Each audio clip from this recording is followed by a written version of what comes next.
In the Warner Mountains, near Adel, Oregon, a sea of sagebrush extends as far as the eye can see. This vast landscape supports ranchers, recreationists, and rural communities. It also supports wildlife.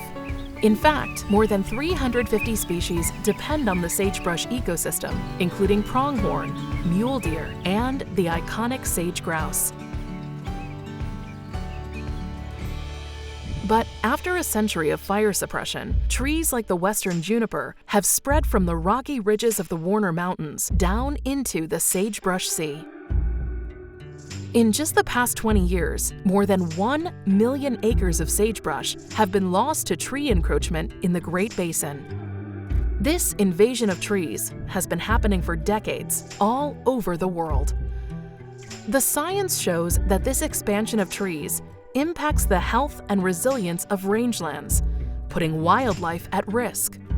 By juniper expanding its range, it has impacted a lot of those wildlife species that thrive on open sagebrush areas. So it essentially is habitat destruction for them. This spread of junipers also impacts the people who live on the land.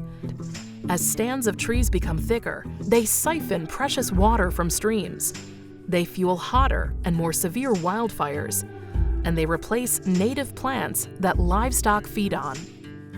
The juniper was closing in, and I was just kind of watching my ranch slowly disappear before my eyes as the juniper got worse and worse. Beginning in 2010, private landowners like John O'Keefe teamed up with the USDA's Natural Resources Conservation Service, the Bureau of Land Management, and other state and local partners to reclaim disappearing sagebrush range. Over the next decade, partners worked together to restore 53 square miles of sagebrush country across property boundaries in the Warner Mountains. Leaving the old-growth woodlands alone, partners focused their restoration on recently invaded areas that still contained sagebrush and other native plants. Using chainsaws, they removed young trees from historic rangeland, allowing native plants to rebound quickly. Here in the Warner Mountains project, we're talking from horizon to horizon restoration, which is what we need to actually get to in terms of conservation of the sagebrush sea. The partners closely monitored the outcomes of tree removal. They paid special attention to how sage grouse populations fared. They're really an early indicator of how things are going.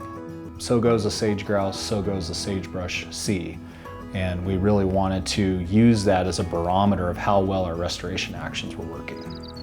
When the Warner project began, no one knew exactly how tree removal would change things.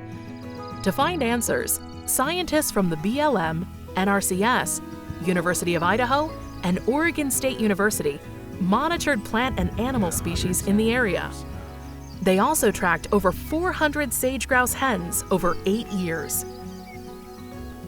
So once we began cutting trees on the landscape, birds' behavior would change where we would see nesting in areas where we hadn't seen nesting before. What really surprised us is how fast the sage grouse reoccupied those former habitats. They started nesting there almost immediately. Within 3 years, scientists documented a third of marked sage grouse nested in restored sagebrush habitat. In addition, nest success increased by 19% once trees were cut. As a result, the sage grouse population in the restored areas grew at a rate that was 12% higher than those in neighboring areas with trees. This is extremely encouraging for the future of sage grouse conservation. The amount of high-quality sage grouse habitat increased 6-fold after juniper removal. Other wildlife benefited too. For example, researchers found that the abundance of sagebrush songbirds doubled soon after tree removal. And now, ranchers are breathing easier too, with more space and better forage for their grazing cattle. I really felt like I was getting my ranch back once we really got into doing it at a landscape scale. Successful restoration projects at this scale are only possible through partnerships. The main advice I would have is don't be afraid to jump in with both feet. Talk to all your partners, There's other people out there in your community, other agencies that will help you. Bring everybody to the table, talk about what you want to do, talk about your overall broad concept, and it will come together. But don't be afraid to move forward and try something, because it is possible.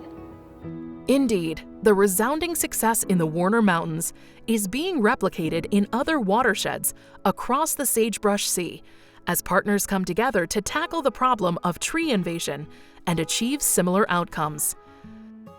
Since 2010, NRCS Working Lands for Wildlife has partnered with over 2,000 landowners in communities across the West to remove encroaching trees from 700,000 acres of rangelands.